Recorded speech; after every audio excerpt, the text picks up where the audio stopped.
Hello दोस्तों, कैसे हो आप।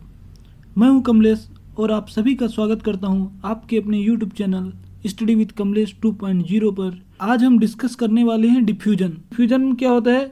Net movement of any substance, किसी भी सब्सटेंस का net movement from the region of their higher concentration to their lower concentration, मतलब हाई कंसंट्रेशन से लो कंसंट्रेशन की तरफ ही होगा। तो डिफ्यूजन हो चाहे ऑस्मोसिस हो, दोनों में क्या होगा? एनर्जी की रिक्वायर्ड नहीं होगी, क्योंकि ये तो अपने आप हो रहा है, इसमें एनर्जी की रिक्वायर्ड नहीं होती है। क्योंकि कोई भी चीज़ अपने हाई कंसंट्रेशन से लो कंसंट्रेशन की तरफ जाता है तो उसमें कोई एनर्जी नहीं लगती, तो एटीपी का यूज नहीं होगा इसमें। तो इसमें क्या होता है कि नेट मूवमेंट होता है, net movement of any substance. Any substance मतलब क्या होता है? सोल्यूट हो सकता है, सोलवेंट हो सकता है, दोनों, किसी का भी मूवमेंट हो सकता है। ओस्मोसिस में केवल सॉल्वेंट ही मूव करता है, यानी कि वाटर ही मूव कर सकता है, सोल्यूट मूव नहीं कर सकता। जबकि डिफ्यूजन में सोल्यूट भी मूवमेंट कर सकता है और सॉल्वेंट भी। तो net movement of any substance from the region of their higher concentration से लोअर कंसंट्रेशन की तरफ। क्योंकि कंसंट्रेशन ग्रेडियंट यानी कंसंट्रेशन में डिफरेंस रहेगा तो ही डिफ्यूजन होगा। डिफ्यूजन हमेशा हाई से लो की तरफ ही होगा। तो हमने यहाँ पे एक बॉक्स लिया है, इसमें हमने दिखाया जैसा है कि सॉल्यूशन 1 और सॉल्यूशन 2। तो ये रहा सॉल्यूशन 1 और ये रहा सॉल्यूशन 2। सॉल्यूशन 1 को हमने C1 से डिनोट किया है, सॉल्यूशन 1 को हमने C1 बोला है और सॉल्यूशन 2 को हमने C2 बोला है। आप एज्यूम करो कि C1 यदि ग्रेटर देन है C2 से, यानी कि सॉल्यूशन 1 का कंसंट्रेशन यदि ज़्यादा है सॉल्यूशन 2 के कंसंट्रेशन से, तो क्या होगा? देखो, सॉल्यूशन 1 का कंसंट्रेशन ज़्यादा है, इट मीन्स सोल्यूट ज़्यादा होंगे। कंसंट्रेशन तो डायरेक्ट सोल्यूट पे डिपेंड करता है ना, सोल्यूट ज़्यादा तो सॉल्यूशन का कंसंट्रेशन भी ज़्यादा। C1 में सोल्यूट ज़्यादा थे और C2 में सोल्यूट कम होंगे एज कंपेरिजन। तो क्या होगा? डिफ्यूजन हाई से लो की तरफ होगा, यानी कि डिफ्यूजन जो होगा C1 से C2 की तरफ होगा। तो आप समझ गए हो कि डिफ्यूजन किधर से किधर होगा। तो डिफ्यूजन होगा C1 से C2 की तरफ। अगर सॉल्यूट ज़्यादा है तो यहाँ पे सॉल्वेंट कम था, यहाँ पे सॉल्वेंट ज़्यादा है, तो सॉल्वेंट भी मूव करेगा राइट से लेफ्ट की तरफ। यानी कि देखो, ऑस्मोसिस में क्या होता है, एक ऑस्मोसिस केवल सिंगल डायरेक्शन में हो सकता है, जबकि डिफ्यूजन किसी भी डायरेक्शन में हो सकता है। इसलिए यहाँ देखो, सॉल्वेंट का अगर हम बात करें सॉल्वेंट की, तो सॉल्वेंट राइट से लेफ्ट की तरफ जा रहा है, जबकि सोल्यूट लेफ्ट से राइट की तरफ जा रहा है। मतलब दोनों ही अपने हाई कंसंट्रेशन से लो कंसंट्रेशन की तरफ जा रहे हैं। तो डिफ्यूजन यही होता है, नेट मूवमेंट होता है किसी भी सब्सटेंस का। सब्सटेंस चाहे सोल्यूट हो चाहे सॉल्वेंट हो, फर्क नहीं पड़ता, लेकिन हमेशा जाएगा हाई कंसंट्रेशन से लो कंसंट्रेशन की तरफ ही। हमने यहाँ पे नोट करके लिखा है कि diffusion occurs in any medium, किसी भी मीडियम में डिफ्यूजन हो सकता है।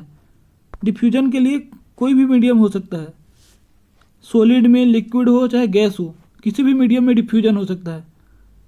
तो दूसरा पॉइंट क्या है? डिफ्यूजन मॉलिक्यूल्स में भी लिक्विड, सॉलिड और गैस। तो जैसा कि मैंने बताया कि डिफ्यूजन किसी भी मीडियम में हो सकता है, और डिफ्यूज जो मॉलिक्यूल हो रहा है वो सॉलिड भी हो सकता है, लिक्विड भी हो सकता है, गैस भी हो सकता है।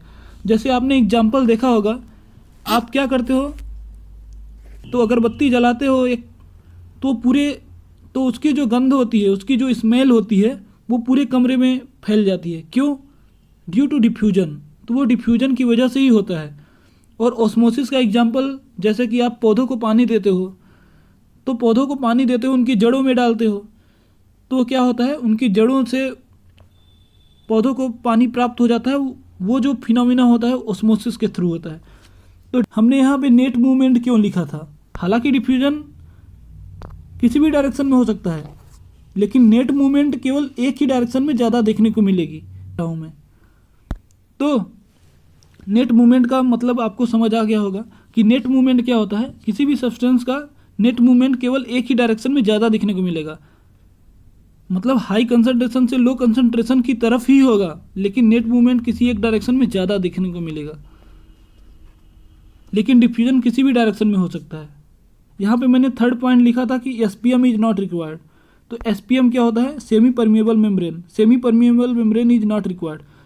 हाँ, तो डिफ्यूजन में कोई सेमी परमिएबल मेम्ब्रेन की ज़रूरत नहीं पड़ती, जबकि ऑस्मोसिस में सेमी परमिएबल मेम्ब्रेन मस्ट है, यानी आवश्यक ही है। अब हम बात करेंगे ऑस्मोसिस और डिफ्यूजन का कंपैरिजन, दोनों में अंतर क्या है।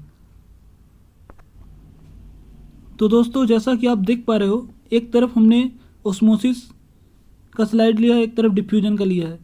अब हम इनमें क्लियर समझेंगे कि इनमें क्या डिफरेंसेस हैं। देखो, तो जैसा कि मैंने बताया था कि ऑस्मोसिस क्या होता है कि सेमी परमिएबल मेम्ब्रेन की ज़रूरत पड़ती है ऑस्मोसिस में, जबकि डिफ्यूजन में सेमी परमिएबल मेम्ब्रेन की कोई रिक्वायरमेंट नहीं होती। ये जो दिख रहा है आपको डायग्राम में, ये सेमी परमिएबल मेम्ब्रेन है, जबकि यहाँ पे कोई ऐसा मेम्ब्रेन नहीं है। तो ऑस्मोसिस में सेमी परमिएबल मेम्ब्रेन की ज़रूरत पड़ती है और डिफ्यूजन में सेमी परमिएबल मेम्ब्रेन की ज़रूरत नहीं पड़ती। ऑस्मोसिस में केवल सॉल्वेंट मॉलिक्यूल ही इन्वॉल्व होते हैं। तो देखो, सेकेंड पॉइंट में क्या लिखा है, the process of osmosis involves the solvent molecule only. Osmosis में केवल सॉल्वेंट मॉलिक्यूल ही इन्वॉल्व होते हैं, सोल्यूट नहीं होता इन्वॉल्व, सोल्यूट का मूवमेंट नहीं होगा, केवल सॉल्वेंट का मूवमेंट होता है ऑस्मोसिस में। जबकि डिफ्यूजन में क्या होता है, सोल्यूट और सॉल्वेंट दोनों का मूवमेंट हो सकता है। तो यही चीज़ लिखा है। और थर्ड पॉइंट क्या है, थर्ड पॉइंट ये है कि ऑस्मोसिस मॉलिक्यूल जो होते हैं लोअर कंसंट्रेशन से हायर कंसंट्रेशन की तरफ, ऑस्मोसिस में वाटर मॉलिक्यूल्स अपने हायर कंसंट्रेशन से लोअर कंसंट्रेशन की तरफ मूव करते हैं। मतलब सॉल्वेंट के रिस्पेक्ट में बता रहा हूँ। अगर सॉल्यूट के रिस्पेक्ट में देखोगे तो लो कंसंट्रेशन से हाई कंसंट्रेशन, अगर सॉल्यूशन के रिस्पेक्ट में देखोगे तो भी लो कंसंट्रेशन से हाई कंसंट्रेशन। अगर आपने वाटर पोटेंशियल के रिस्पेक्ट से देखा तो हाई वाटर पोटेंशियल से लो वाटर पोटेंशियल। अगर आपने फ्री एनर्जी के रिस्पेक्ट में देखा तो हाई फ्री एनर्जी से लो फ्री एनर्जी की तरफ मूवमेंट होता है ऑस्मोसिस में। जबकि डिफ्यूजन में क्या होता है, डिफ्यूजन में हमेशा हाई कंसंट्रेशन से लोअर कंसंट्रेशन की तरफ ही होगा।